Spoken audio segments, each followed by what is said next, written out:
Good evening, everybody. My name is Scott Evans. I'm the Planning and Development Director for the CRA. And I'd like to thank everyone for coming tonight. The CRA is in the process of updating our CRA plan, which is the guidebook for everything that we're working towards. It's a long-term guide. The last time that we updated the plan was back in 2011. And now it's time to set the mission and the goals and targets for what we want to accomplish in the next 10 years. And towards that end, we have partnered with the Treasure Coast Regional Planning Council, and they're working on several projects with us. The main one is the CRA plan update, which will be the main discussion point for tonight. But as a component of that, we're also updating the land development regulations for our downtown areas, which are critical to creating an environment that will attract the kinds of development that we're looking for in as we set our new vision. So I'd like to thank all of the residents for coming out to our first workshop on this, and there will be several more as we proceed through the process of adopting the new plan and the new regulations. I'd also like to recognize our elected officials who are here this evening, Kashama Miller-Anderson, Commissioner Julie Battelle, Commissioners Shirley Lanier, and Commissioner Doug Lawson. Towards that goal of doing our CRA plan update, Treasure Coast's Dana Little, who is their urban design director, was a key component in working on our CRA plan that was adopted in 2011. And they are helping us to create new updates, which will help us identify improvements to our commercial areas, our neighborhoods, and to create new capital infrastructure programs that will help facilitate new development, which will help grow the tax base of the city. So towards that end, I'd like to introduce Mr. Dana Little from Treasure Coast Regional Planning Council. Thank you, Scott. Good evening, everyone. Thank you for having me. This is a long time coming this evening. One of the things I'm going to do tonight is walk through some of the history of this project that we've been working on, as well as some of the longer-term history, some of the more ancient history about how the regulations and the CRA plan ended up, being developed back through 2007 through 2011, as Scott mentioned. And this evening, we're not here to present any final recommendations or any final changes. This was an update that was meant to happen over a year ago, but, of course, due to the pandemic, the things got pushed out a little bit. But my hope this evening is to give you an idea and a sense of sort of the comprehensive approach that the city and development services with Mr. Sermon and Ms. Savage Dunham, who are here, or she's here this evening, and the collaborative effort with the CRA and the city, as well as the Regional Planning Council. For those of you that don't know, the Treasure Coast Regional Planning Council, besides being a mouthful of words to say, is one of 10 regional planning councils in the state of Florida. The state of Florida is divided up into 10 different regions. And the Treasure Coast Regional Planning Council includes Martin, St. Lucie, Indian River, and Palm Beach County. And you can, you can see where the red star is right there. That's Riviera Beach. So you're in the northern 1/3 of Palm Beach County. And you can see our region stretches all the way up to the Vero Beach Inlet. We're a public agency. We're not a local government. Our duties and powers, if you will, have changed over the years. But really, in a nutshell, we provide technical assistance to local governments. We work on everything from law enforcement training, hazardous materials training, emergency evacuation plans, things of that nature, brownfield assessments. I am in charge of the urban design studio, luckily, which means that we get to do all the cool stuff, which is working with cities and local governments on issues related to planning and urban design and architecture and design guidelines and writing codes, etc. And so we've been working actually with Scott and the CRA now since 2005, 2006. We've got a long history and love for the city of Riviera Beach. For those of you that don't know, I'll just do a couple of fun facts of the CRA itself, the Community Redevelopment Agency. There's one CRA within the city of Riviera Beach. There are some sub-districts relative to zoning and things, but that one CRA area stretches from Silver Beach Road to the north, down south to the West Palm Beach city limits, a little bit past Broadway and out to Barack Obama Boulevard, and then stretches out to Singer Island and includes the Ocean Mall.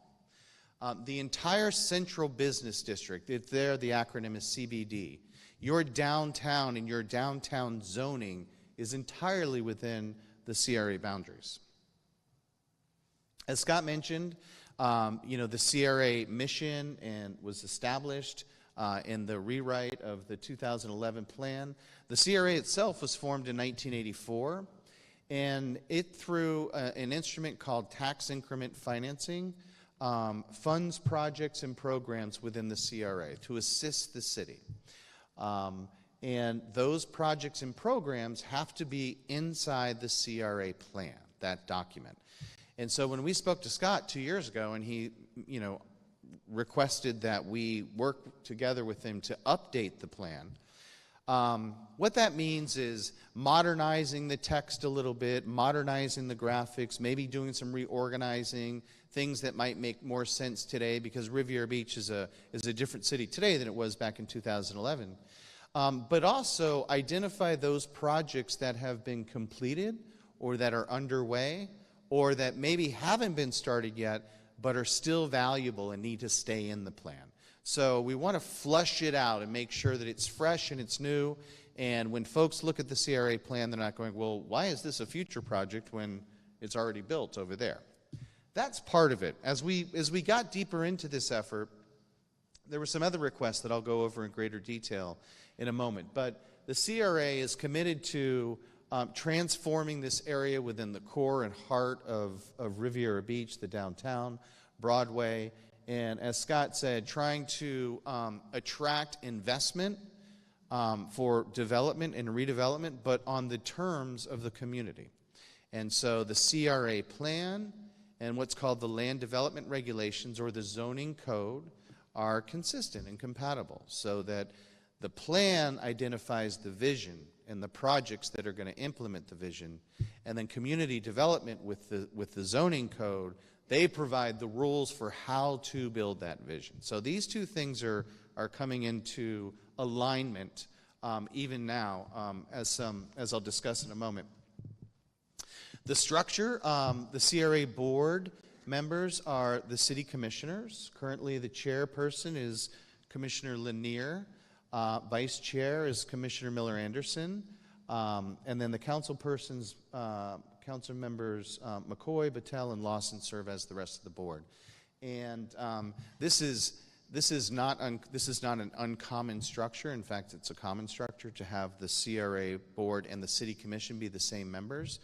Sometimes that changes from place to place, but there's really no better form of board structure, not one over another. It's what works best for your city, and this structure seems to work very well for Riviera Beach. So where do we come in, Treasure Coast Regional Planning Council? As I mentioned, we were contacted back in August of 2019. Now, I'm not here to blame all of my problems or anything like that on the pandemic, but I do think it's important to relive that history just a little bit. At the time in 2019, we were asked to conduct 4 tasks for the CRA. Number 1, look at the publicly owned properties, mainly the parking lots out at Ocean Mall, and come up with some strategies for potential future redevelopment of those, whereby the surface parking might be replaced with structured parking, and maybe other types of uses would go there. Whether or not that's a good idea, we don't know. That was the point of testing it, to see what would fit and what makes sense, and is that something that the community would support. Task number 2 that we were given back in the end of 2019 was a gateway signage project. How do we come up with strategies, A, to unify some of the signage or signage aesthetics along Blue Heron heading out to the island, but also provide grant assistance for some of the business owners to upgrade their signage. Task number 3 was a water quality enhancement program, which was not a project that I was personally very involved with, but it was coming up with strategies to working with engineering and public works and the marine industry to understand ways to improve the water, the quality of the water that's discharging into the Lake Worth Lagoon. As we know, sometimes Phil Foster Park is off limits because of some contaminants, and so that project looks at strategies for how to improve those discharges. And then finally, Task 4 is the CRA plan update that we've talked about already, and I'll go into some greater detail. Then, of course, the day that sticks in my mind was Friday, March the 13th, which was in Palm Beach County Schools shutdown of 2020. And then we continued to work on these projects, but where we were in particular with regard to the CRA plan update is that we could not move any further until we had our big public workshop. And so that put us behind a bit. But as you can see, I'll step back. We were brought back then again in April of 2021 by the City Commission and the CRA Board to incorporate 2 new tasks. Task 5, which is a zoning code or land development regulations review, and Task 6 is through that review come up with incentives to make investment more attractive, maybe streamline some of the processes. And so we've been working closely with the City Development Services as well as the CRA on that. It's a lot of information. Hopefully it'll become a little more clear as we go forward. So Task 1, the Ocean Mall redevelopment. We had multiple site visits at the time, met with many potential developers. We actually created an entire market study at the time to show what uses and quantities of redevelopment were supportable in Riviera Beach going forward. But that project has been put on hold or taken off the high priority list until we complete some of the other efforts like the code review. Task 2, which is the Gateway Signage Program, I'm happy to say that we completed that, and the CRA is currently implementing that program, assisting property owners on Blue Heron with design ideas and some financial assistance to upgrade their signage. Task number 3, the Water Quality Enhancement Program, that was also completed just earlier this year and submitted. Now, while I'm happy to say that those 2 projects are completed and done, the bad news for me is that neither one of those were mine. My projects are the ones that are still open that we're still talking about. But hopefully we'll get some good input this evening and be able to move forward. The plan update is a pretty heavy task. There's a lot of opportunities to maybe streamline and thin it out, make it a little bit more user-friendly. At the time when it was created in 2011, it directly reflected and illustrated the results of the big Citizens Master Plan charrette that had occurred a few years earlier. So what I'm going to do this evening is I'm going to turn back time a little bit and talk about how this document was created, how the capital improvement projects that are within this document, how were they identified? Because it's important history to know, I think. And I'd also like to illustrate for you how many things have actually been done, because that's important as well. So as we go through and update the CRA plan, as I mentioned, we're going to catalog those projects that are completed, you know, the marina, the waterfront plaza, Ocean Mall, Broadway. I'll go through some of those because it's easy to forget that back in 2007 when the master plan was created, the marina hadn't been rebuilt yet.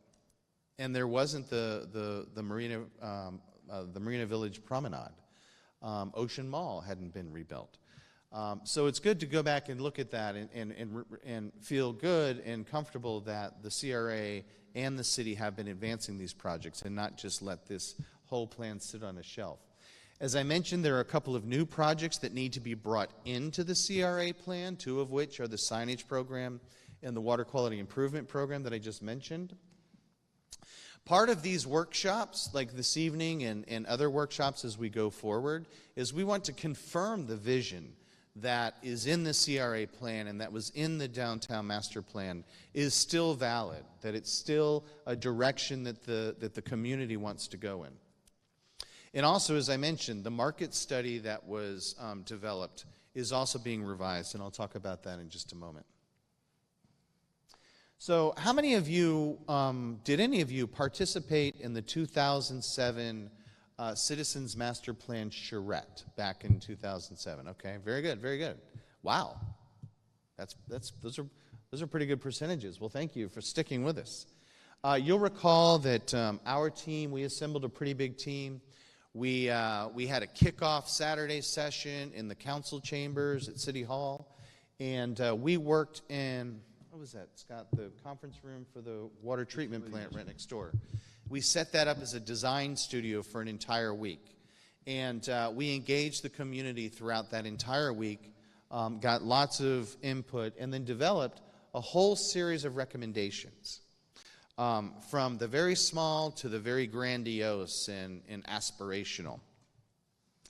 One of the discussions that was happening at the time was, how do we try to maintain compatibility between the marine industry, which A, has always been in Riviera Beach to one extent or another, but B, was growing and changing, and then there was, there were acquisitions by Revitalization at the time. They hadn't started their facilities up here yet, but there was the idea that maybe some of those mega yacht enterprises would work their way up to Riviera Beach from West Palm Beach.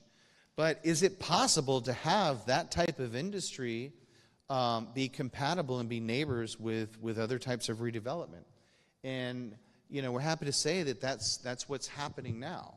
In fact, Rybovich is expanding their facilities. Viking, is my understanding, is implementing their plan. These were folks, these were entities that participated back then, and there has been significant movement in the creation of these facilities in your downtown.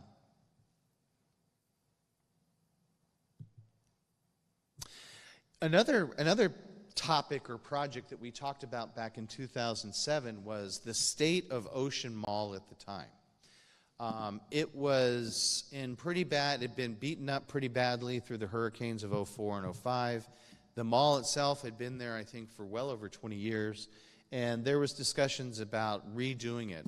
And if it was to be redone, what should it look like? And this was a rendering from 2007, and some of the key components of Ocean Mall and its redevelopment, Ocean Walk as it's called now, in 2011, are still there. There's still the frontage road, there's the parking, there's multiple stories, it's retail, commercial, and I think that was, personally, I think that was a very successful implementation of the vision that, aesthetically was born out of the charrette plan. Also out of the charrette plan, you'll recall, there was a lot of discussion about not walling off the water to the community. That was a big concern, and that there needs to be public open space. There needs to be gathering spaces along the water where the community can gather and stroll and just enjoy the beauty and the majesty of this place. So we did this rendering back in 2007. This is, at the time, I forget what we were calling this, but it was sort of the waterfront promenade, plaza, that sort of thing. And lo and behold, you have that now. And it's absolutely fantastic. The overall Marina Village plan hasn't been fully implemented yet. I know that that's moving, but pieces of it are being implemented. Bicentennial Park was rebuilt. That was part of the charrette plan. Where we are now, the event center. Part of the plan was to replace Newcomb Hall, which was the community event center at the time. And it was taken down, and then this was built in its place. So those were projects that were also implemented. And at the time, this was a rendering of Broadway, showing Broadway with on-street parking and, the redevelopment, the scale of the redevelopment between 4 and 6 and 8 stories along the corridor. Those taller buildings in the back being part of the Marina Village, possibly, a hotel or condominium, something of that nature. And as I said, while the private investment hasn't followed completely yet, a lot of investment did go into the rebuilding of Broadway. And a lot of discussion was had at the time, do we do the beautiful landscape median in the middle, or do we just keep it all asphalt and keep on-street parking on either side? And the city wisely, I think, decided to do the beautiful median because it helps to slow traffic down. It brings some green into that otherwise just completely asphalt corridor. And not to get into too much detail, but we were able to illustrate and show and build that you can still get on-street parking for the businesses as redevelopment comes in. The block between, what is the model block, 20th and 22nd? 22nd and 23rd. On the west side of Broadway, between 22nd and 23rd, we've always called that the model block. There's not anything there today. That's hopefully the future site of the new City Hall. But next time you go by there, look and you'll see there's on-street parking right along that block. And that was done as a test years ago after Broadway was built this way to show that you can still get on-street parking on Broadway and have the beautiful landscaping that you have. And a couple other things that are in the CRA plan, the current CRA plan, some of the programs. For instance, a project was, neighborhood infill and revitalization. Now that's kind of a broad category, and we went through and described what the idea was. Take a surgical approach to infill, neighborhood streets and blocks with new redevelopment, and whether that's affordable housing or market rate, it's up to the city and the CRA and the community to decide. But not long after the CRA plan was adopted in 2011, the Riviera Beach Community Development Corporation was created. And they are an extension of the CRA, and their role is to a number of different roles, but fundamentally to get people into housing within the city of Riviera Beach. Build housing, rehabilitate housing, soft second loans, first mortgages, things of that nature. And that's an active program that has been very successful in the community. That was established in 2012, a year after the CRA plan was adopted. In addition to that, Parks, Trails, and Signage is also a program that the CDC is working on. And you can see some of the before and after images here to the left. That's the Avenue L utility easement, landscaping improvements, and then you can see the after with pathways, signage, and beautiful landscaping. So each one of these incremental projects is adding up to the sum of the implementation of the CRA plan.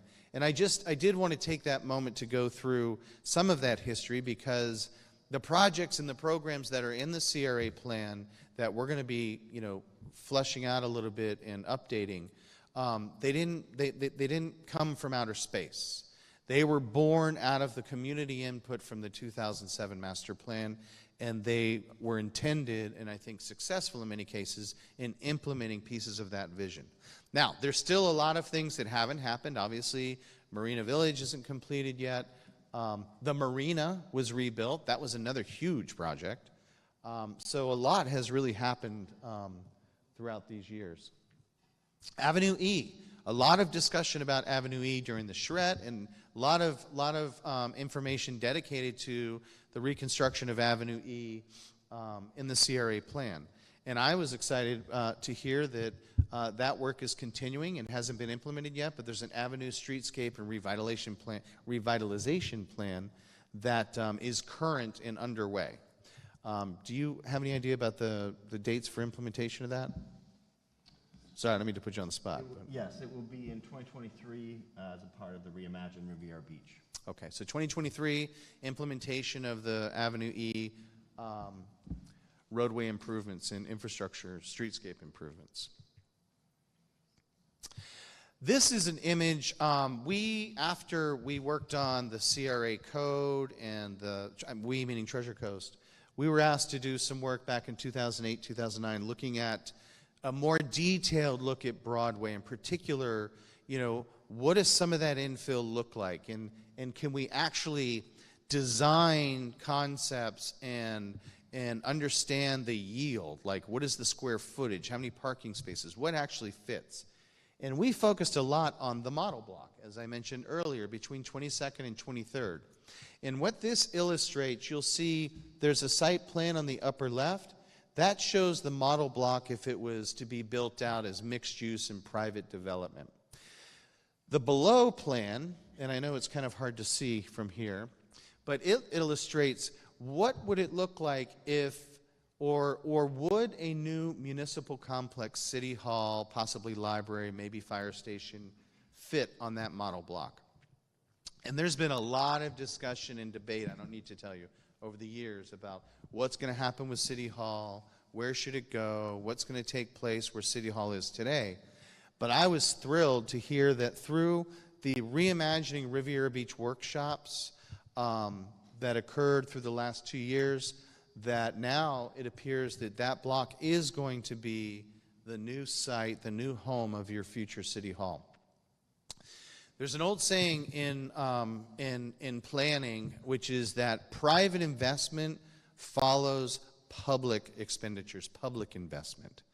You've done a tremendous amount of public investment over the years. All of these projects that I described, but also putting your civic building on your main street is I think, it's one of the most stabilizing statements that a city can say, is that we're not tucking into some cheap building over off some industrial district or something. We're making a statement, and that this is the city's main street, and I think that it will go a long way in stabilizing or attracting additional investment along the corridor. So bravo to you. I personally think that's a wonderful idea. I mentioned earlier that in 2000, when we got started, we worked with our economists, Tom Lavash and Tom Moriarty. Tom Lavash was actually the economist who worked with us in 2007 when we did the first market study. The point of doing a market study is they will do all of this analysis. They'll identify what the demographics are, what the expendable income is, what the employment is, et cetera, get an existing snapshot of the economic profile of Riviera Beach.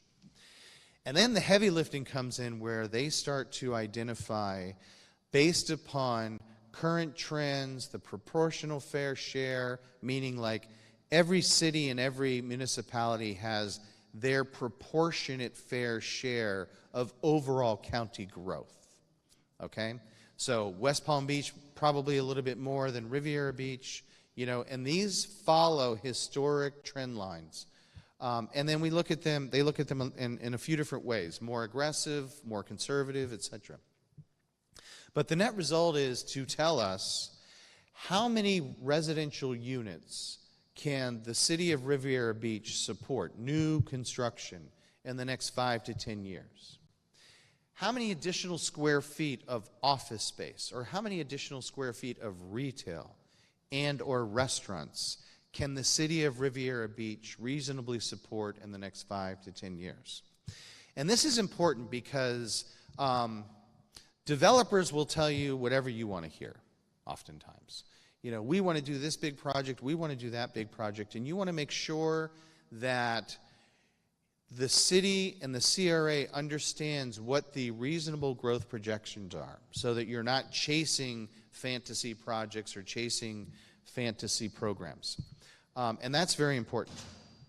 I'm spending time on this because while I'm not here to present to you what those findings were, because it was completed in September of 2020, that data was based upon the year-end data. And keep in mind, this was completed in the middle end, like I said, September of 2020. It was started in January, February of 2020.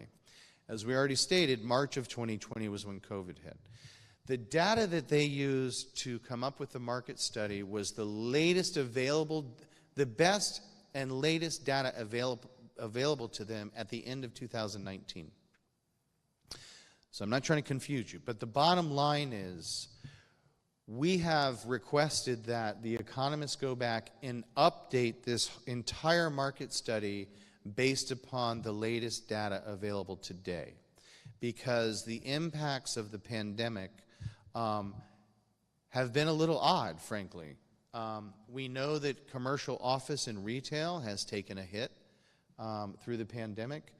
People not building office buildings, people not going to work for 2 years or working on shifts, etc. Retail and restaurants took a hit. Oddly enough, housing spiked dramatically. And we're seeing that in the real estate, the residential real estate values today, which are just unbelievable. So they are actually updating this. We should have this information within the next couple of months, and that will help the city of Riviera Beach make some decisions, some policy decisions, also some decisions about rezonings, etc. When the development community is telling you that they need more to keep up with the market, that may be true, it may not. But you want to be careful not to go out and overzone property when in fact there isn't a market for that. So stay tuned. We'll have updated information to you, but to the credit of the CRA and the city and the commission, they requested that this team go back and update that information so that we know more about what's happened in the last 2 years. I mentioned to you that we had those original 4 tasks.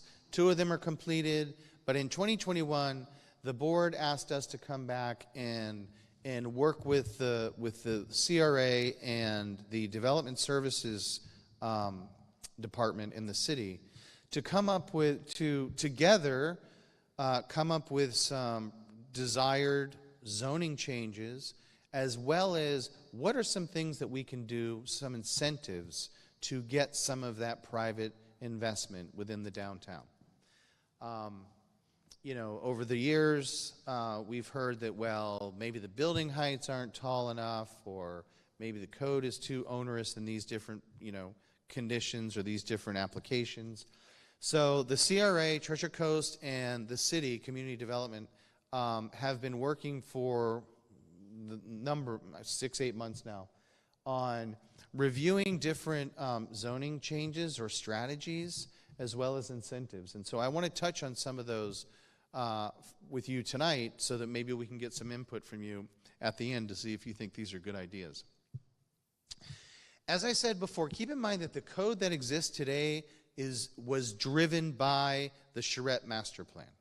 At the time, and I'm not here to pick on any particular project, but at the time that the Charette Master Plan was created in 2007, Marina Grande had been open for a year or so, and I think there were some concerns from the community that we didn't want to see, Marina Grandes all the way down the waterfront and block off the water, and that gets into some of the public plaza discussions that I mentioned earlier. But it's important to remember where we started, and that the current code reflects what the desires were at the time. So, the first thing that we're looking at, if I can get this to advance. Well, this is, as I said, a collaborative effort with Development Services. We're examining the existing regulations. This is, to an extent, a response to development concerns or concerns and desires from the development community. I think it's important to listen to what potential applicants or investors are saying, because there may very well be some issues with the code, or there may very well be a need to change some of those regulations. We want to reflect some of the current conditions, as I mentioned, the Rybovich expansion, but also coordinate with the market study. So, the first thing that developers will often say, or a way to incent reinvestment, is to look at the building heights. Currently, building heights in downtown, in the downtown core, I'm going to try to talk this through because there's what we call a base building height. That's what you're allowed to do as of right. So in downtown right now, the left-hand column, the existing regulations say that your base building height is 4 stories. You're allowed to do that as of right without any waivers, without any requests, anything. What the proposed regulations are saying, maybe that should go to 6 stories as a base building height in downtown. That you can do 6 stories without waivers, etc. And again, we're putting this out there for the first time ever in public. These are not baked. This is not ordinance yet. This is a public discussion. If you look at the left-hand column, the existing regulations, those regulations that are in place today, say that if you provide additional civic open space in the form of a plaza or a park on your property in downtown, which downtowns need, if every block is built out completely and you have no relief, that's not a desirable condition. So the current code says if you provide additional civic open space, and there are calculations, formulas for how to get there, you can get up to 6 stories. You're not guaranteed 6 stories, but the window's open for you to get up to 6 stories. The proposed regulations take that up 2 additional floors. So what we're saying is that the base building height is 6 stories, and then you can get up to 8 stories with these additional civic open space requirements. And then finally, on the left-hand side, again, the existing regulations. The existing code says that with even further additional civic open space or other types of provisions, you can get up to 8 stories today in downtown. That's on the books today. You are not guaranteed 8 stories as of right. You have to show performance and actually be approved for the additional civic open space requirements that you're proposing.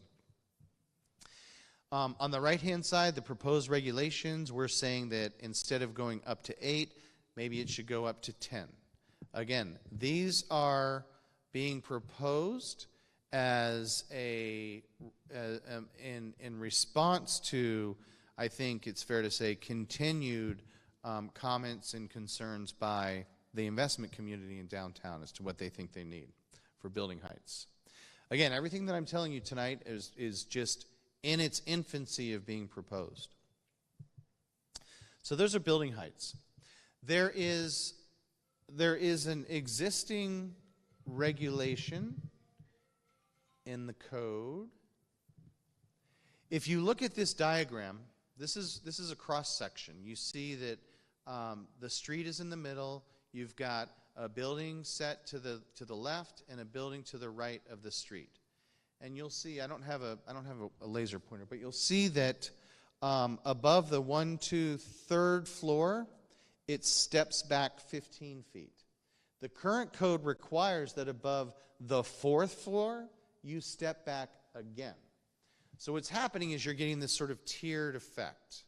Now, at the time that was proposed back in 2008, 2009, what we've learned, though, over the years is that becomes a very expensive construction technique because now you've got to carry your additional loads of your building above where you didn't have to before. The exterior wall is moving in at upper levels. So as another potential incentive or benefit, we're suggesting that this little move be changed so that there's only one step back, which is at above the 3rd floor. And then from the 3rd floor, you can go up to 6 or 8, whatever that is, or 4, whether you're getting some bonuses for providing extra open space or not. But removing that 2nd tier, that is something that's come up over time.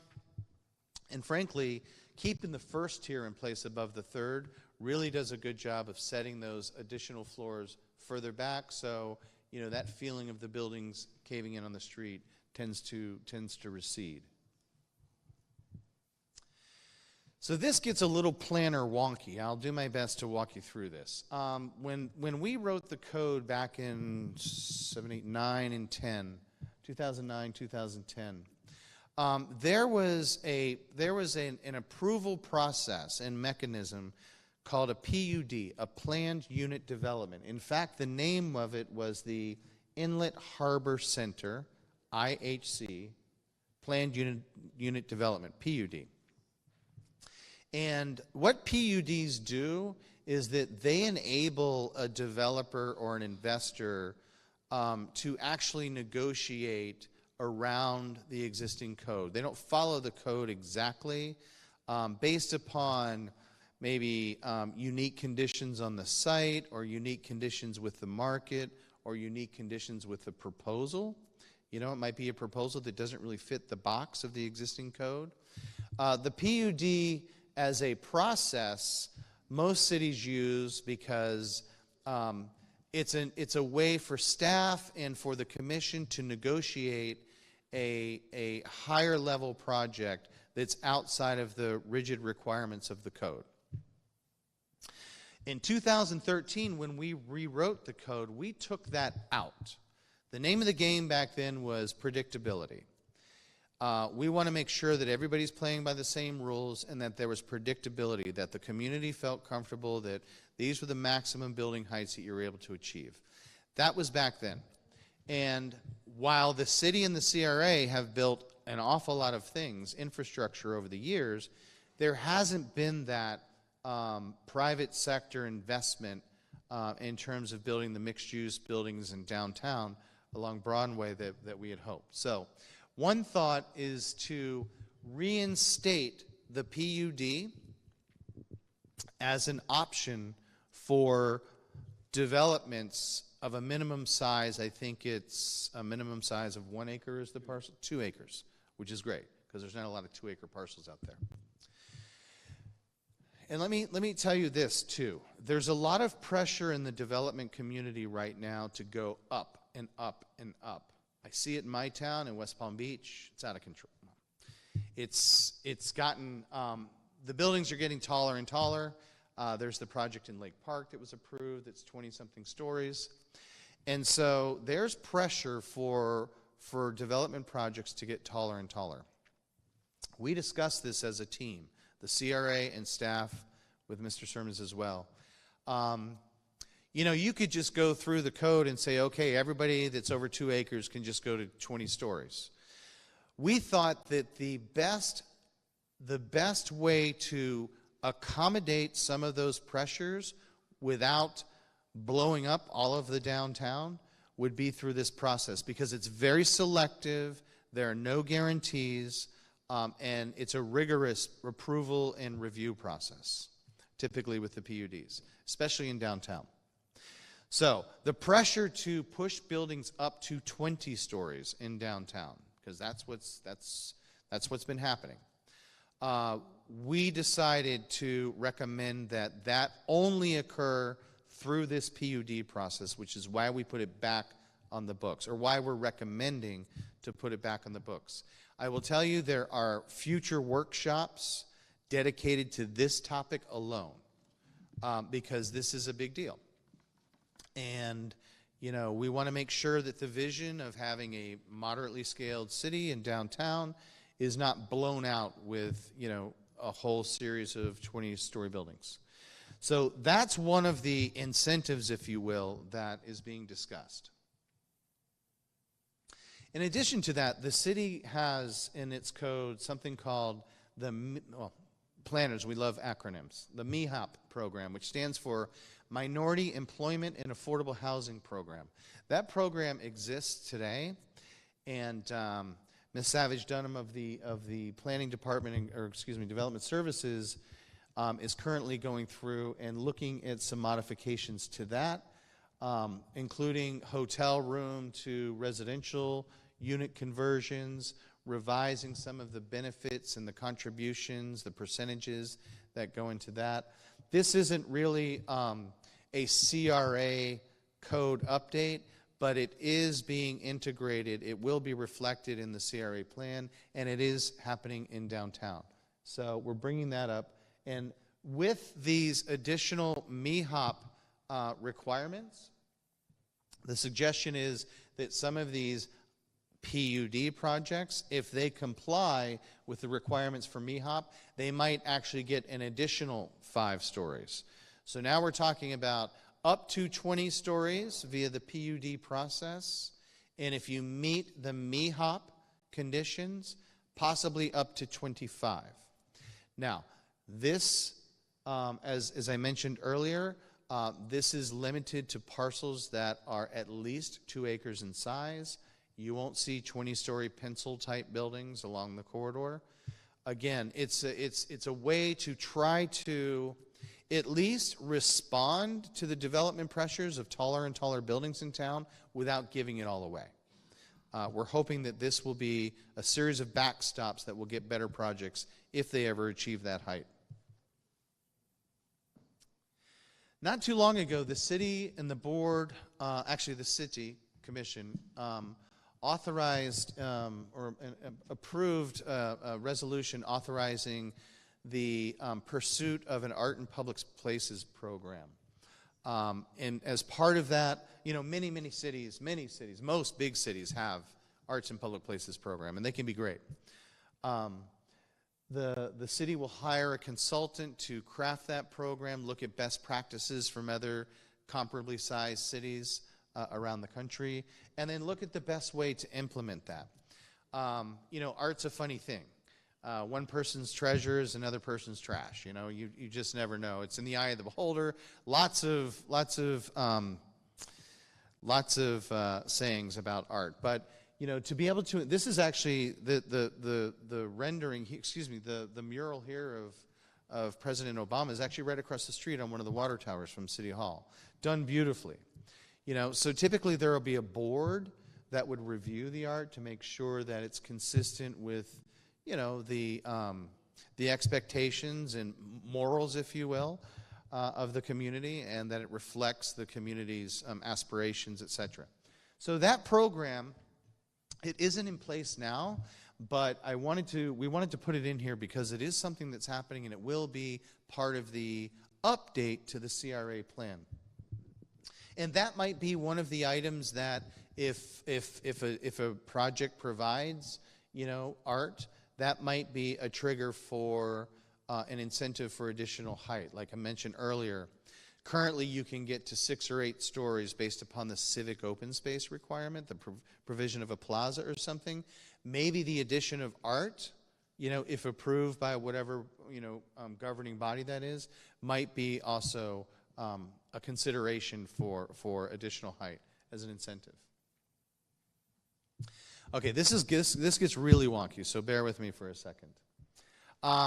In the planning world, there's a lot of different elements that control the size and scale of buildings. We've talked about building height, of density, like density limitations. You can only do so many units per acre typically. There's also a planning tool called floor area ratio, and I thought I caught this typo. It's not ration, it's ratio, forgive me. Auto adjustment or autocorrect. The floor area ratios are one way that planners and cities measure the size and scale of projects, one way that they regulate the size and scale of projects. And currently, the floor area ratios for larger developments in downtown include the parking garage area. So if I'm building a 5-story building and I've got a 5-story parking garage, currently that garage counts against my allowable FAR. And I'm going to go through a little exhibit here about how you measure FAR. But this particular revision is considering removing parking garages that are associated with a particular development out of the FAR calculations. So let me see if I can make this a little more clear. Let's say you've got a 30,000 square foot site. There it is in yellow. And you have an FAR of 1. That means that your total development cannot exceed that 30,000 square feet. So I might do a 1-story, 30,000 square foot building footprint, assuming I meet the setbacks and all of that kind of stuff. So this 1-story wafer box here meets the FAR of 1. If the code allows, if zoning allows, I might do 2 stories and still meet the FAR of 1. It's just I'll have a 15,000 square foot footprint of 2 stories. So you see, no matter how high the building goes, the overall square footage cannot exceed what that FAR is. If the FAR was 2, obviously it would be 60,000 square feet and so on. So here's a 3-story building meeting an FAR of 1 of a site of 30,000 square feet. Very simple math. It's 3 stories, 10,000 square feet each floor. Now, what this revision is proposing is that here's my 1-story FAR of 1 box. The parking garage that's there in gray does not count against that 30,000 square feet. The parking garage that's associated with that development the recommendation is it no longer count against that 30,000 square feet. So now I could build that garage plus the 30,000 square feet. Again, this is a tweaking to the code to provide greater flexibility in the hopes of meeting some of the expectations of the pressure from the development community. We're also going through and we're further defining what public benefits are, those things that get you additional floors and create these beautiful sort of outdoor dining spaces. This happens to be in downtown West Palm Beach. They have a very similar program as this.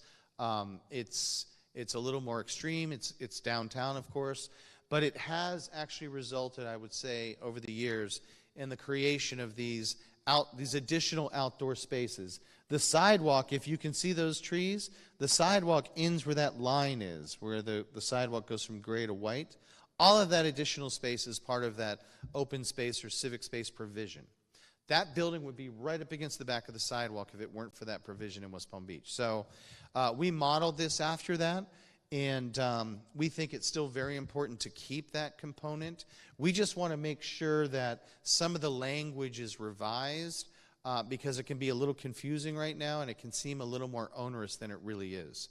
So we're going through and making some minor tweaks to that as well. So this is just a quick review of kind of what I went through here. This is kind of like a Planning 101 course. The proposed code revisions, as I mentioned, include the base building heights going from 4 to 6 to 8 and then up to 10.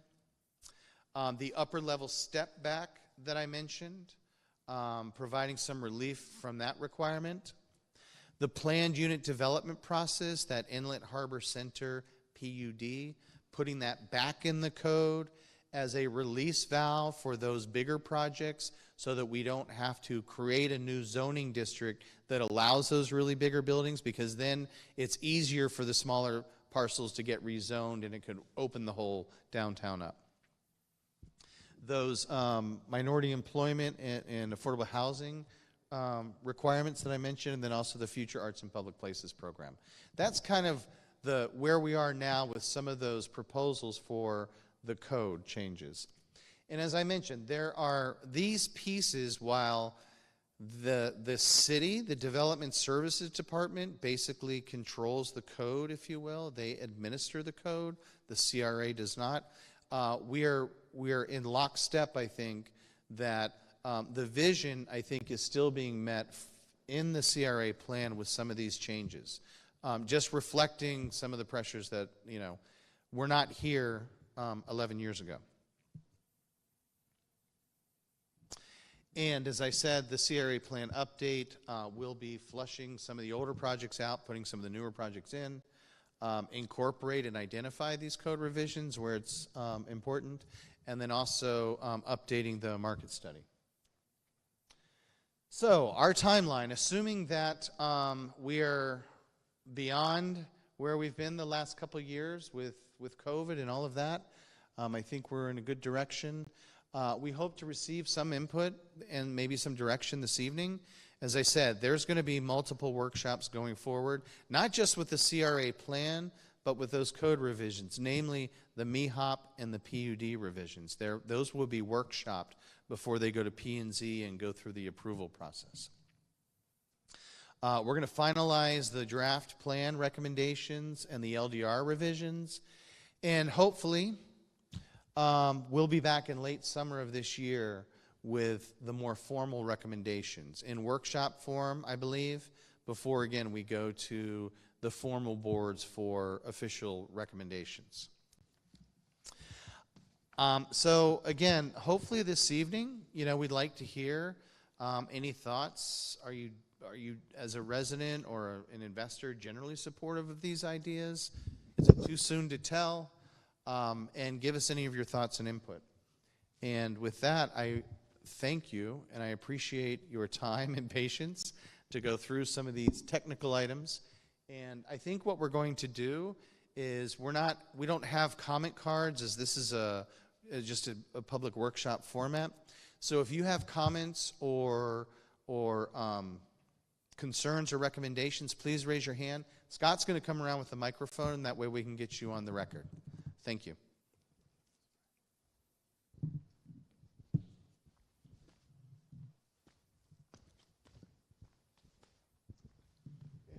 And if you don't mind stating your name, thank you.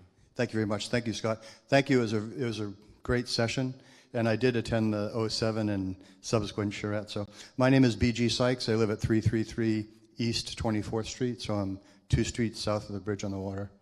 And the question I had first, if you could clarify for us, because I didn't catch it in the beginning, geographically in terms of streets, what constitutes downtown? We understand the CRA goes from Silver Beach all the way down. But in terms of Riviera Beach's downtown, if you could define that for me. The other is historically the gateway signage project issue. I haven't had a chance to talk with Scott lately, but he's done a great job. And Scott, I appreciate what you've done. I happen to have the biggest sign in the city, which is the billboard at the base of the bridge, which is 18 by 48. And I would love to be part of that signage updating project, so I'd appreciate any guidance there. Second, I did want to bring to attention the water quality issue, particularly in the neighborhood where there are outfall pipes. I don't know what's happened with the stormwater, but I think it's a significant component to the CRA and planning to address the outfall of really bad stormwater issues.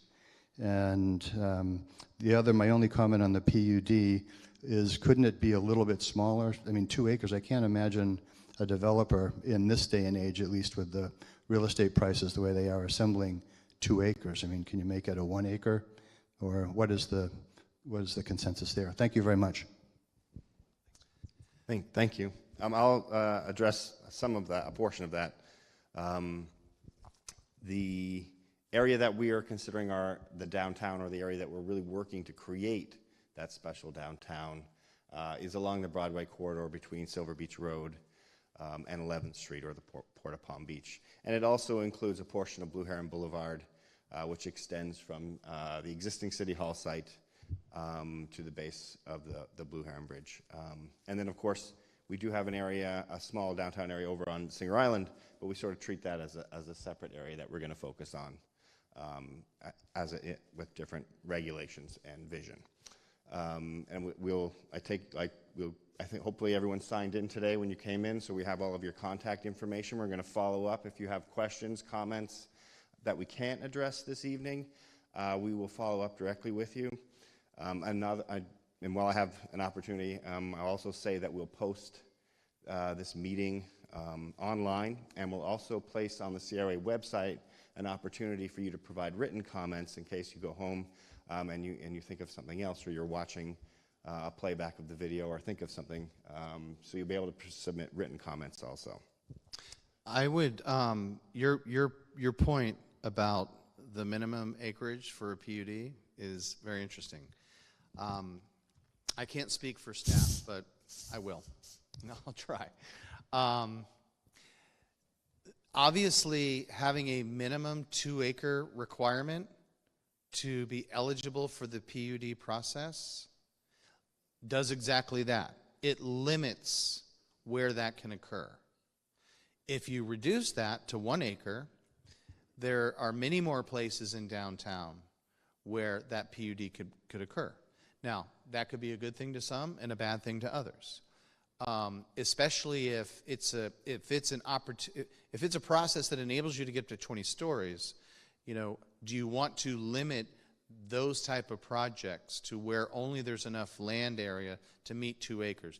This is really a policy discussion that needs to happen, and this type of input is very important. We felt that, and I think, Mary, if it's fair to say, we felt that 2 acres was a good, at least a good starting size, because there are so few parcels that would be eligible to go to 20 stories. Because keep in mind, we're starting with a maximum building height of 8 stories now. So this is where some of the nuance of this discussion needs to go, and through the workshops.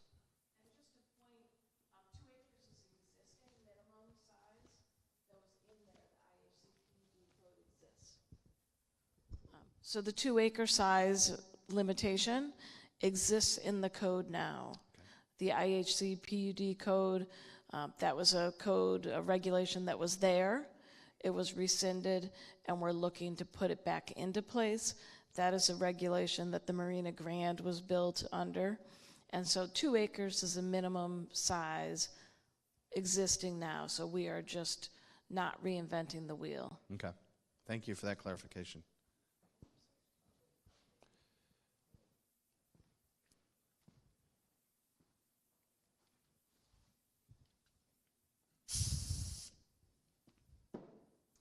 Okay.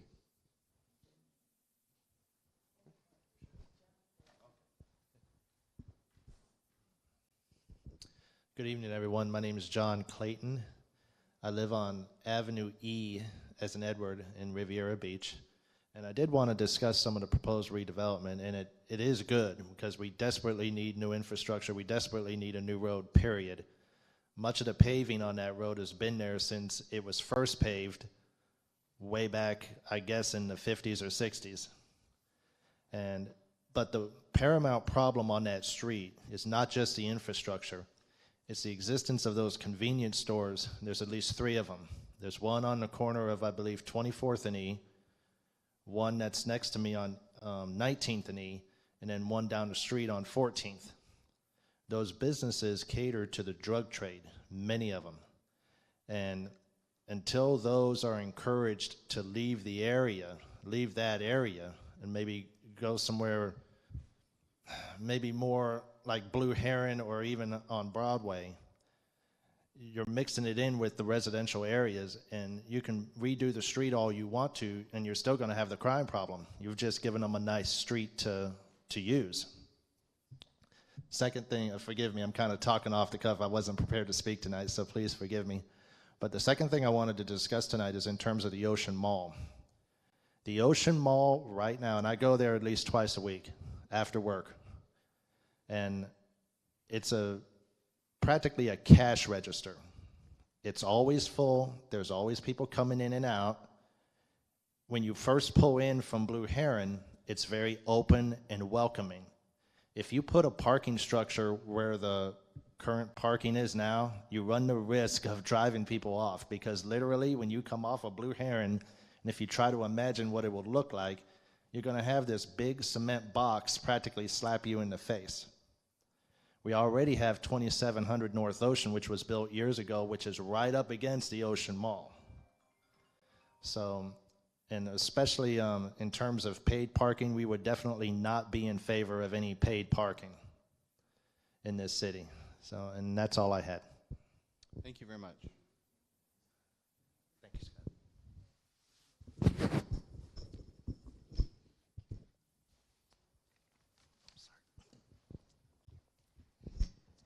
Good evening, Evelyn Clark, 133 West 11th Street. I'm looking more for clarity. You mentioned in your presentation that there is pressure from the development community to have us take a look at accommodating their requests, changing our code, if you will, to accommodate what they want to do. Sometimes developers come in and it's very self-serving. They're in and they're out, and you're left with what is there, whether it's good, bad, or indifferent. You just simply have to deal with it. We are primarily, if you look on Broadway towards the water, it's just very marine heavy. And you said that we would like to see if development is going to be compatible with what we want to do as a city. And right now, again, we're marine heavy, don't have any idea of who these other developers are in terms of pressure, if they're going to be compatible, or is the pressure coming from the marine industry, which they've already taken up the other side of Broadway. So I'm looking for clarity. Thank you. I can address that particular question. The development community has expressed great interest in bringing the kinds of mixed-use projects that the CRA plan introduced when we adopted it in 2011 and the corresponding regulations.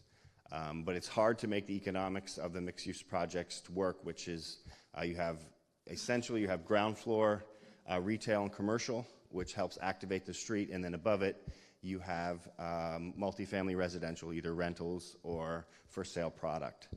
And those types of developments also require parking garages, so the expense of building them is quite high. And so in order to, we adopted this, and in a lot of those downtowns that have experienced a lot of revitalization, it's through those mixed-use projects.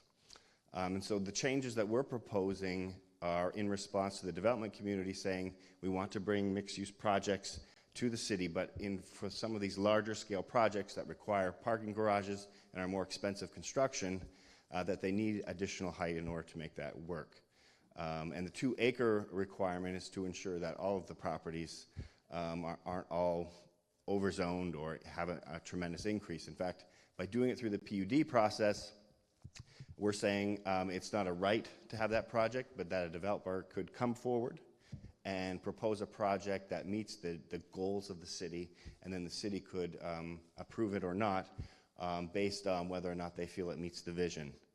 So that's, and we will have further workshops specifically on that particular project. But the development community has been very excited about the future of Riviera Beach. In fact, we have interest in over $700 million worth of new development in the Broadway corridor alone. So the future is very bright, and we're trying to create a regulatory environment that will help make those projects successful. If I may add to that a little bit, because that's an excellent question that you had, Ms. Clark. And I'm not blaming other cities, but we see this a lot where a developer and investor will come in and say, look, we really, like Scott said, we really want to be in Riviera Beach. You know, we've got a lot of things going on, a lot of public improvements, but I can only do 4 stories or 6 stories or 8 stories. Whereas if I go to the south, to the city to the south or to the city to the north, you know, for the same process, I can get 20 stories. So some of that gamesmanship happens in the development process. I don't think that's a surprise to anyone. What we're recommending is that if, in fact, there is a real investor who has real interest, and by real I mean that they're not entitling the property, getting a project approved, and then flipping it to somebody else, that there is a mechanism for them to get up to those heights that we described. But as Scott mentioned, without upzoning all of downtown. Keeping downtown, for the most part, except for those additional 2 stories, what the code allows today.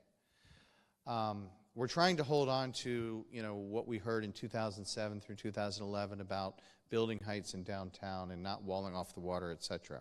We're trying to strike a balance between the current vision and code, yet allowing, like I said earlier, sort of an escape valve for a few of these bigger projects to happen. So the pressure that you asked about, I think Scott did a good job of describing that. I don't work for the city, so I don't feel the pressure that Scott and Mary and their staffs do, but you know, the phone is ringing constantly, I understand.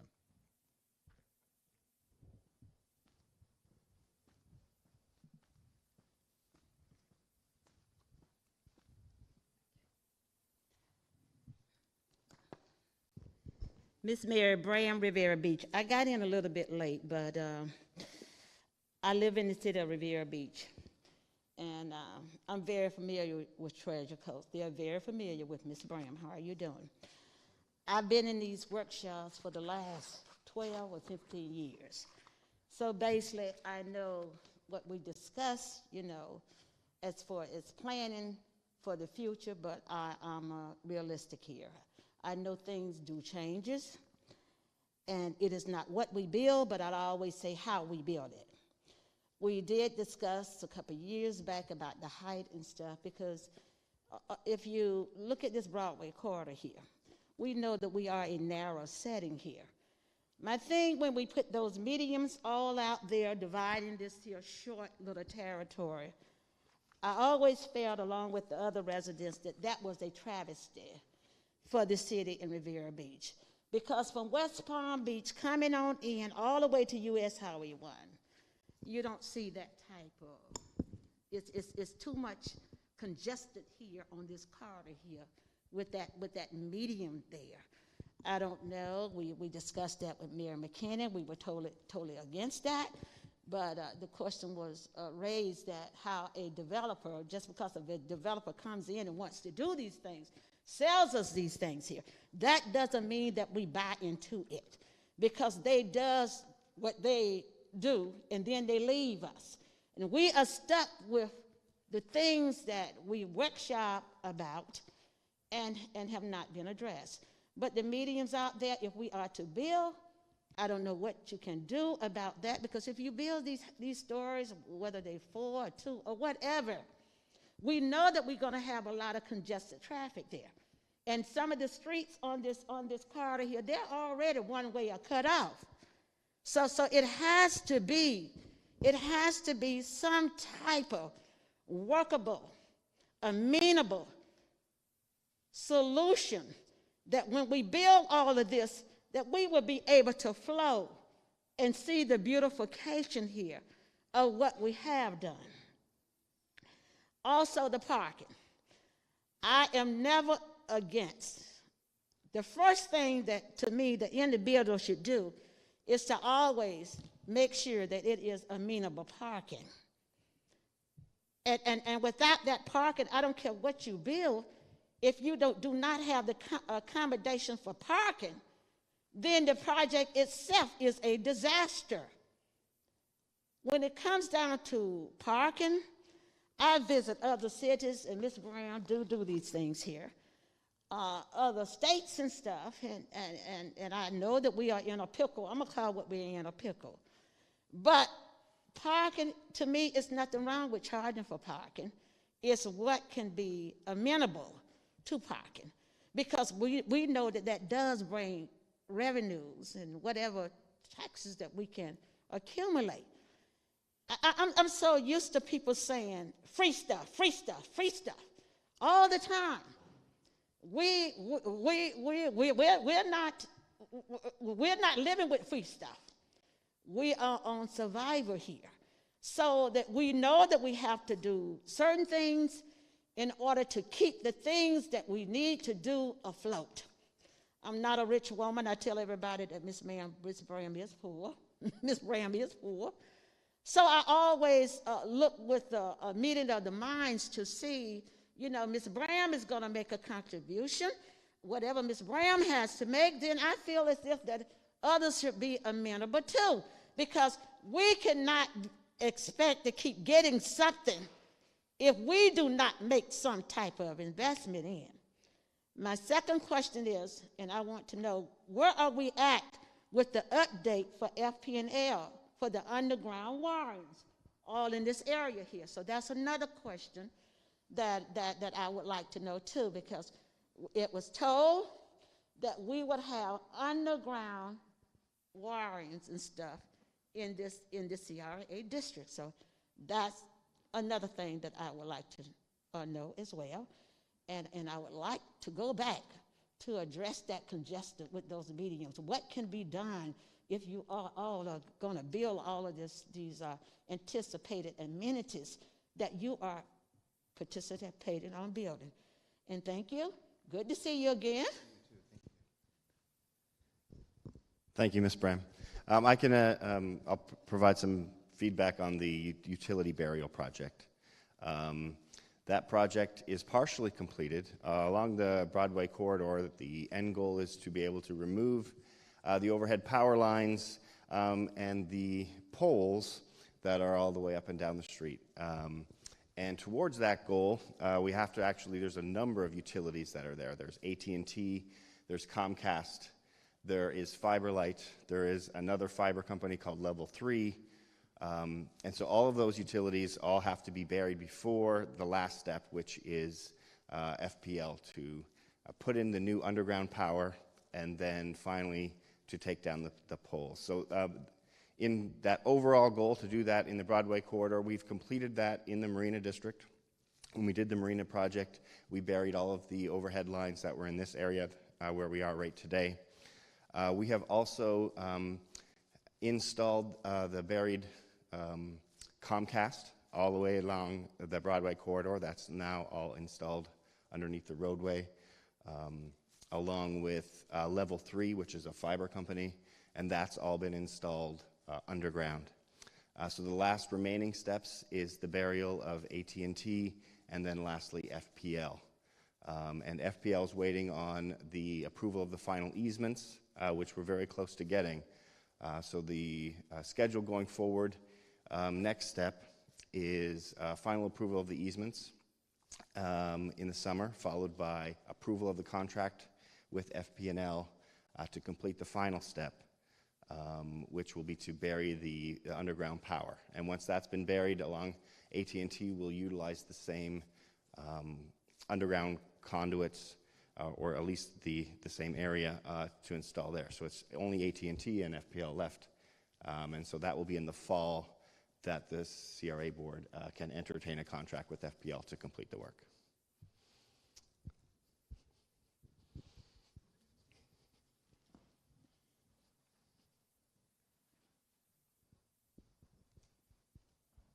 Thank you. I have my own comments, but now I'm just going to comment on some of the things Ms. Bram said, because some of them were my questions too. She was talking about the developers come in here and they tell us what they want. How about us telling them what's available and how it's going to be? They say they can go to any other city. Go there. They won't. They'll come back here because they want to be here. And they think whatever they tell, just my opinion, they think whatever they tell Riviera Beach, it's going to go. All right. We talked about, Ms. Bram talked about no parking, and you have to have parking. You have to, I talk about this all the time with the housing. You allow 2 parking spaces per unit. You have 3 kids, they all have cars now. They're parking out in the street, they're parking everywhere. Florida Power and Light, underground. All right, I was at that 2007 Treasure Coast. That was the first time I met Treasure Coast. They had wonderful architects, drawers, everything. Oh, it was beautiful what they were gonna do over at the Ocean Mall. Just beautiful. It was like a Spanish or a tropical buildings, and it was gorgeous. Catafulmo took one look at it and he said, I'm not doing that. I'm doing what I'm doing, just a plain old building, and that's what we got. We can't tell somebody who owns a property, who has a lease on something, what to do, because we wanted those beautiful buildings that were there at the Ocean Mall. Did we get them? Of course not. He gave us one thumb on the nose, and that was the end of that thing.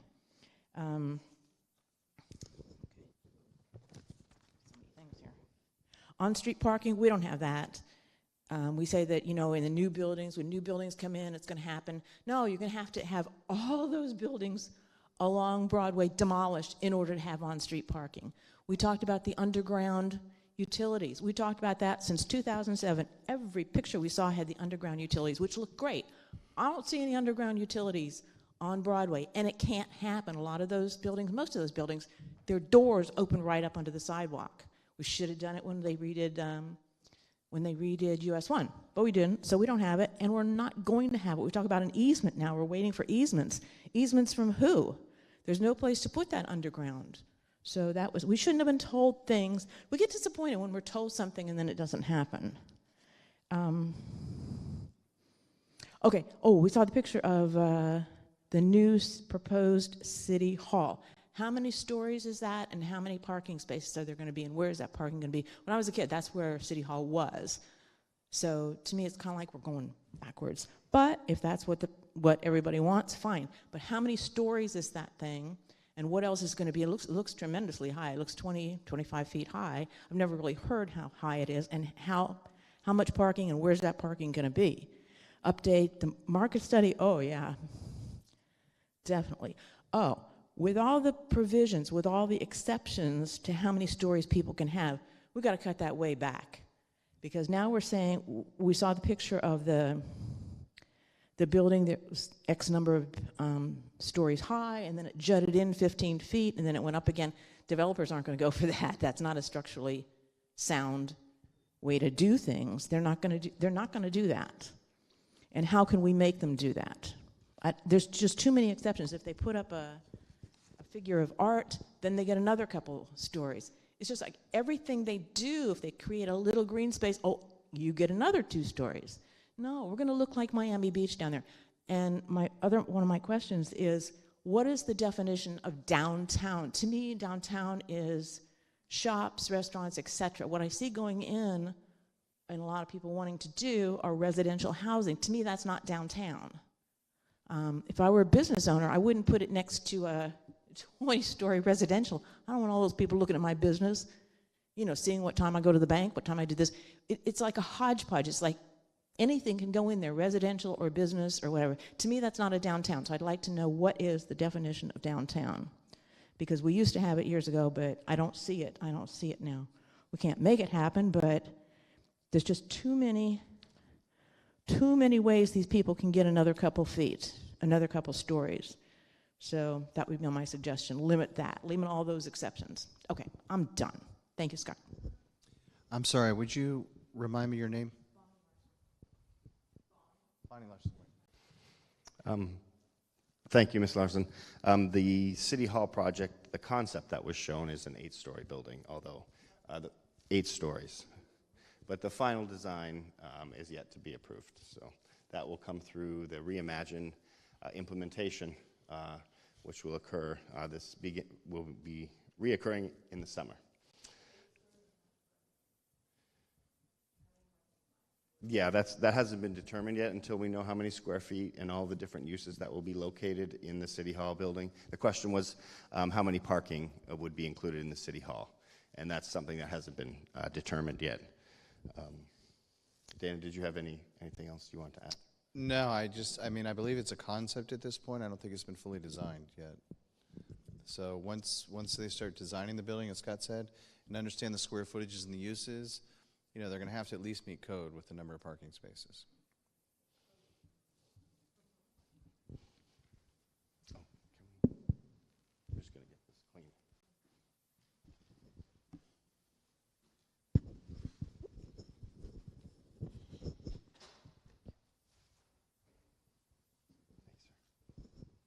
Thank you. And again, thank you for the presentation. I really enjoyed a lot of the statements. I grew up here. My name is Marcus, and I just moved into Riviera Cove, and really excited about getting back to my city that I grew up in and seeing how it develops. My biggest question or request to you guys is there was a lot of code revisions, and I understand the benefits of those and how they can accelerate development.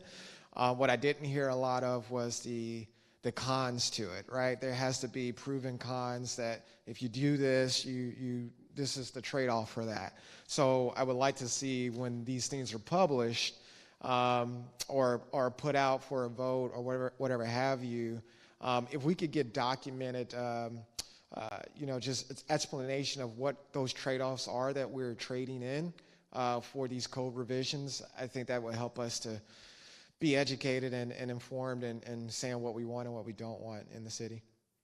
And that's pretty much all I have. Thank you.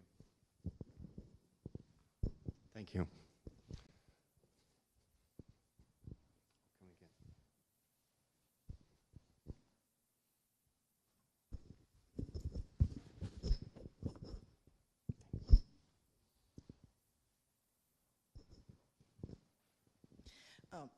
A caveat, I would encourage the visiting audience as well as the viewing audience to look at the planning and zoning meetings. A lot of what you spoke about in terms of the height of buildings and the give and take in that process, we went through that particular motion at one last planning and zoning meeting. We're not quite there yet. If we have all of this development that's coming into the city, and it's going to be different industries and different scales, but we're trying to get there. And if you take a look at the last planning and zoning meeting, we did try to address that. I have a question, and that is, when we developed this spot right here, the marina, of course this was the CRA, And as it was being developed, we ran into some hiccups, and primarily, for example, maybe it was the cast iron piping that was up under the ground here, and we as a city, because we wanted this facility and everything else, we had to accommodate that and get it repaired. My question is, when developers come in, and if they're going to be on Broadway, for example, we as a city have problems with piping, cast iron piping throughout our city that is over 50 years old that has not been rectified yet. So my question is, in the give and take, for example, I don't know if a developer is responsible or we make them responsible for fixing that, or we as a city, do we have to fix it to entice a developer, and somehow we look at getting money back because we incurred that expense. Also, too, with the arts program, I don't think it's a good thing to make a trade-off, art for height. As far as I'm concerned, you're going to do the art anyway, and you're going to give us a whole bunch of everything else, if it's fixing our infrastructure or if you're going to be charged for going up. But you're going to do that art anyway. Thank you. To address the infrastructure question, when the city does its best through its long-term capital improvement program to upgrade over time all of our various utilities to support and encourage new development. But we do have a lot of work left to do. And so when we get a large-scale project, what we do is we do a concurrency analysis to see what services are required. Are they there, or what's needed for that project? If the services are not available because our capital improvement project program hasn't yet got to that, then that new development will be required to pay for the upgrades that would allow it to be implemented. So that would be a requirement of these larger projects. If there's not existing infrastructure to support them, they would be required to put them in. But of course, okay. If I may just chime in a little bit, I think that's why we're having this conversation, because, as I said, these are recommendations at this point. I think the comment about art in public places, maybe that's not incentive-based. Maybe that is something that is a requirement for development of a certain size or a certain character, or whatever.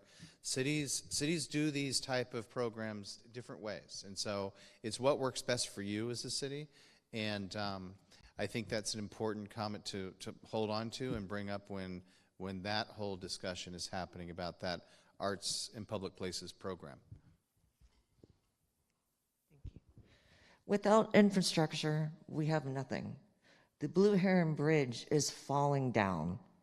There's holes in it that you can't even pass the bridge. And those holes are from the big construction trucks that are overwhelming for the new construction. How are we going to get more new construction on the island when residents, visitors, workers cannot even get over the bridge and back without the fear of the bridge collapsing with huge potholes? Who is responsible for that? At the base of the bridge, on the west side, the traffic light that goes to Lake Shore, the traffic light coming in each direction has a green light. No one knows which way to go. There has been numerous traffic accidents there, specifically on the west side of the Blue Heron Bridge, where it meets Lake Shore Drive going east and west. The traffic light is green on both sides. No one knows which way to go. Continuing towards the south on Lakeshore, going towards the Marina Village, towards Viking, Rybovich, that is part of our CRA district. There is no clear stop signs. There is no clear speed limits. And now it is a thoroughfare, a cut-through for people to cheat, to go around the traffic light that was specifically created at East 22nd Street to circumvent the traffic going through this neighborhood. It is dangerous. It has been reported and is another part of the infrastructure. It needs to be addressed immediately. Sorry, what is your name, please? It's Paige, right? Okay. I have her card. It's Paige. I would say we don't have the city engineering public works professionals here to address your concern tonight, but we'll take your comments and we'll make sure that we... Certainly. Let me clarify. So we've already given Viking, Rybovich, they have created for their employees on a daily basis a cut-through. Would you like to come? I invite you in the morning to see how they come around the corner with their big boats on a blind corner. It needs to be addressed immediately.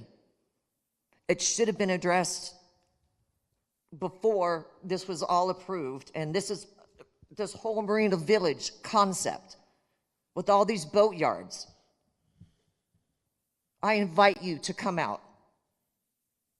You have my name, my number, and my address. I invite you personally to come out. Thank you.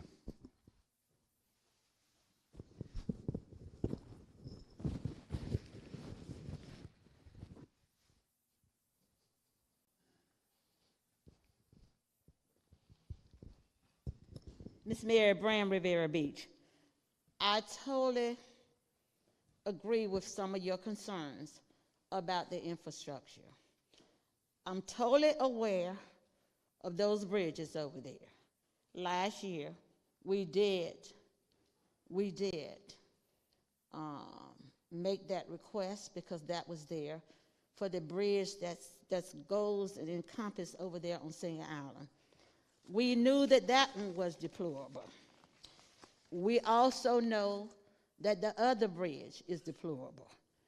So in this study here, we need to go back to all of those engineers so that we can address these impede problems that constantly exist.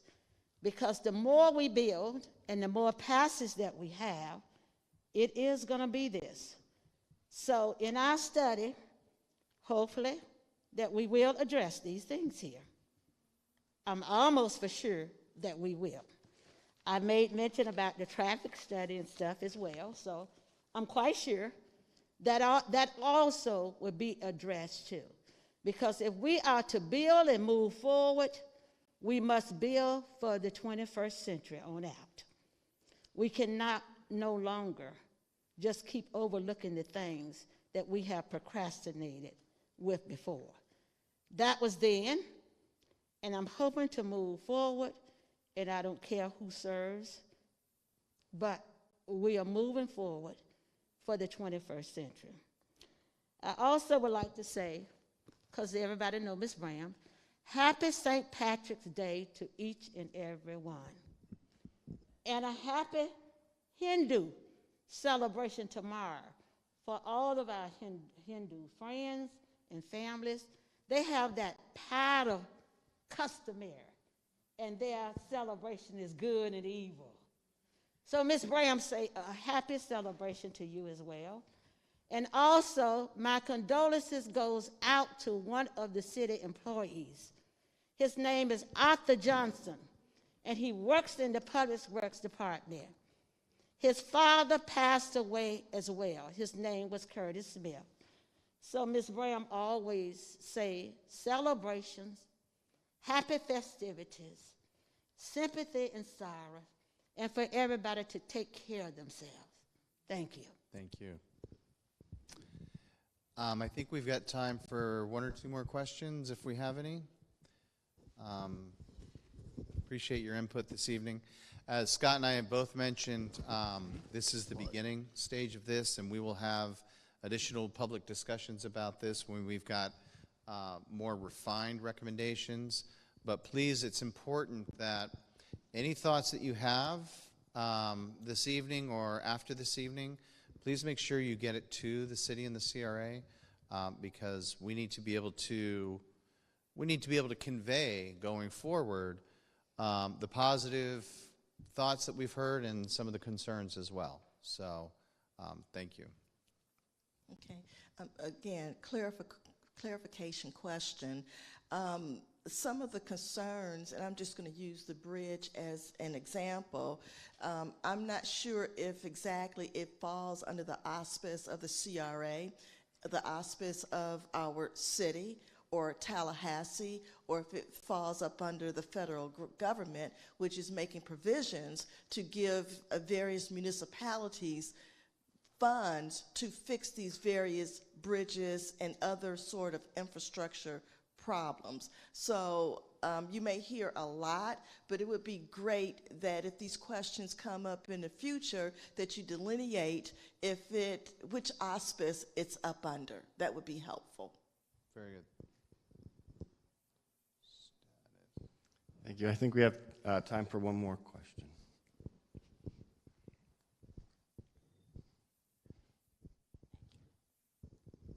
Bonnie Larson again. If you could answer some of the questions I asked, like what do you consider a downtown? To me, downtowns are stores, restaurants, and whatever, but it seems like we're putting in residences on Broadway. So what do you define as downtown? Because I don't think we're going to have it. Also, we talked about the underground utilities. How is that possibly going to happen? You said it was, they were working on it, Florida Power and Light from Blue Heron. I see them doing it on Blue Heron North. Okay, that's my area. I see that. But Florida Power and Light just put in brand new concrete posts there. So they don't have any plans to do anything underground there. And how is that going to happen with all those stores that are on the Broadway corridor? Where is the easement there? They don't have an easement. They're right on US 1. So how is that going to happen? You know, not unless you wiped everything out and then made people build back. But that's not going to happen all at once. That's not going to happen, I think, in our lifetimes. So how is that going to happen, and how is that in progress? I don't know. I haven't seen it, and I don't know how it can happen. So if you could answer those, at least those two questions, that would be good. Thank you. Okay. Scott, if you'll handle the FP&L one, because I don't have any knowledge of the status of that or how that's going to work, and then I'll talk about downtown. The easements that we need are not for every individual property. They're for the large switch boxes that are required to be put in every 4 or 5 blocks as part of an underground project. And each individual property owner can then connect to that underground system, because the system will go all along the sidewalk, and then every property, whether they're set back 50 feet or they're right at the base of the sidewalk, they'll have the opportunity to connect underneath underground. Every single.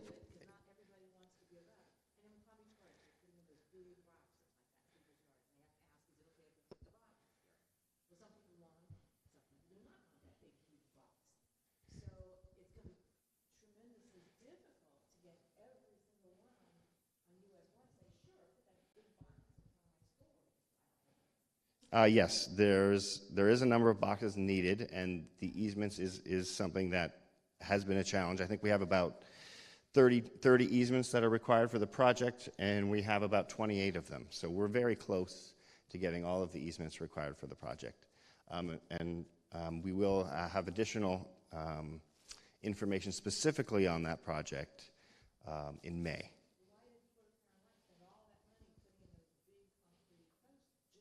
The question is why were larger concrete posts installed in the Broadway, and that's because Florida Power and Light is open to burying utilities, but they don't do that. So the city, who is expressed an interest in wanting to bury the utilities, but Florida Power and Light has 20-year plans for their systems. And so they proceed with their upgrades until the time that the burial takes place. So their overall systems are planned 20 years in advance, and so that it was a part of their project. So they're not.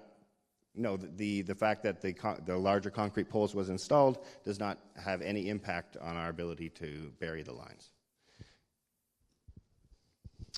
As far as downtown goes, I'll do my best to try to answer a wide open question. I think in the perfect sense, a truly livable and vital downtown has all of the uses: office, residential, restaurants, public open space in terms of plazas or squares or something of that nature. Just as a personal anecdote, years and years and years ago, I hate to admit, I was fortunate enough to work on the downtown master plan for West Palm Beach for Mayor Nancy Graham back then. And downtown West Palm Beach back in '92 was still pretty rough. City Place hadn't been built, although 70 acres of downtown had been demolished for the Uptown Downtown DRI. And there were very, very few people living downtown. There were big office buildings, you know, but it wasn't really a destination that people would go to, certainly after dark. You know, things hadn't come back yet. And that was the case for many downtowns: Delray Beach, Lake Worth, Miami Beach, downtown Miami.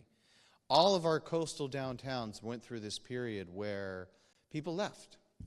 And, you know, it for whatever reasons, the suburbs became desirable. Anyway, the point being is that what we found in downtown West Palm Beach over the years, one of the critical components that was missing was residential.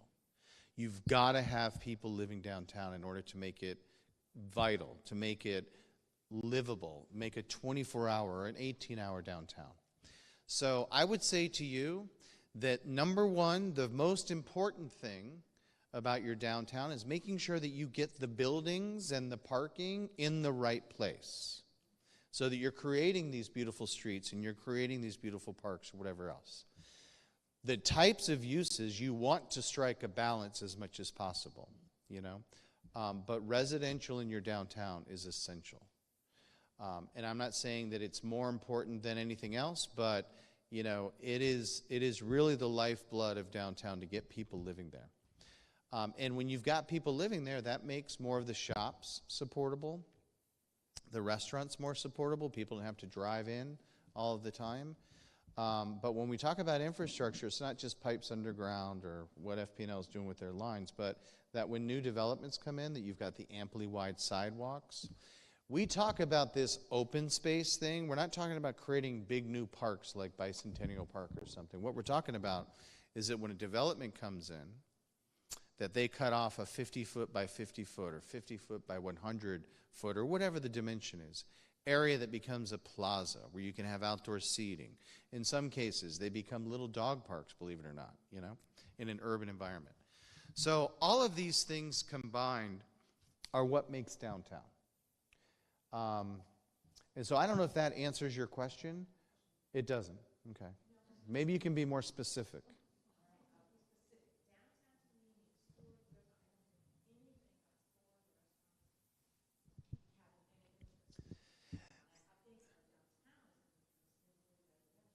I will tell you right now, without any changes to your code, the code that was written in 2011 allows for residential, it allows for office, it allows for retail, it allows for all of the different uses that are permitted in downtown. It's not up to the city, typically, or the CRA to force a certain market to say, and in fact, I'll tell you, as a country, we are over-retailed. And especially considering, we still don't know what the impacts of COVID are going to be on brick and mortar retail or office space. But I think that, you know, as I said, it's trying to strike a balance. But you don't have, except for the neighborhood that was described earlier, you don't have a lot of residential. You know, on the west side, obviously, you have the neighborhoods. But, you know, on the east side, you know. So it's permitted. And what the development community is telling you and telling us and telling every other city is that people want to live downtown. People want to live in downtown Riviera Beach. They want to live in downtown West Palm Beach. They want to live in Lake Park, little downtown. So I wouldn't get hung up on the uses so much. I think what's more important is that, first of all, like I said, residential is very important, but because you've got eyes on the street, you've got people living there and keeping surveilling what's going on. But getting the buildings in the right place, because I'll tell you something about downtowns, is that the uses tend to change over time, especially at the ground floor. One year it might be a restaurant, the next year it might be an artist gallery, the next year it might even be a living space, But getting the buildings in the right place, which is why we're trying to hold on to some of the core elements. With this request for changes to the code to reflect the pressure that's out there that we've discussed, we're holding on to the core elements of the code that are going to get the buildings in the right place and are going to get the parking in the right place. So if I didn't answer your question, maybe we can have a sidebar sometime and talk about it.